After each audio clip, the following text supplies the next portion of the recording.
今天我们来说一下，在我们更换轮胎，尤其是更换了不同扁平比的轮胎时，对你的平衡以及操控会带来哪些影响？众所周知，轮胎的扁平比是轮胎断面的高度占宽度的百分比，而不同扁平比的轮胎，除了众所周知的对你满胎的难易度、对你倾角的极限都有影响。那么今天我们来集中讨论的是它对车辆平衡性的影响，而这一点恰恰是容易被人忽略的。老头这里说的是，当你换上了高扁平比的轮胎时，你的车辆的重心会前移，跷跷板的位置变了。这是我从网上找的轮胎的规格图，如图所示，大家可以看到后轮的扁平比有很多种。视频里呢，老头拿了一个190/55和180/60的胎来给我们做视觉上的对比，让我们看一下60和55的胎在扁平比不同的情况下会有什么样的差别。从水平尺上就能看出，60扁平比的胎要比55扁平比的胎要高一些。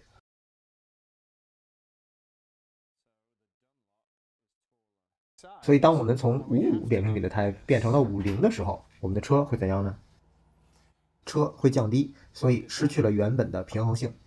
所以车辆的重心会后移。因为我们最基本的需求是让车辆整体保持平衡性，既然它的重心已经后移了，这个时候如果我们想让它恢复到平衡性的时候，我们需要怎么办呢？大家可以思考一下。同理，假设我们的扁平比从55换到了60，那我们的车的重心会前移，这时候车后轮变高了。根据我们的平衡性需求，我们依旧需要把后边高的部分给它降下来，让它保持平衡。这个时候我们又应该怎么办呢？如果我们把情况加剧，从50的扁平比变到60的时候，又会发生什么呢？由于出现了更加夸张的重心前移，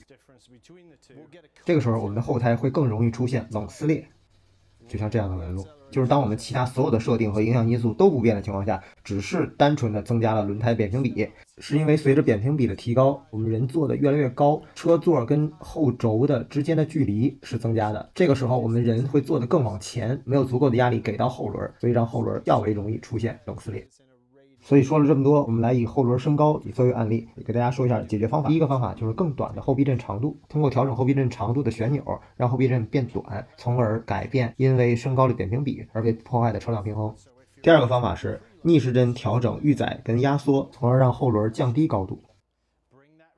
当然还有第三个办法，就是前两项一起来做调整。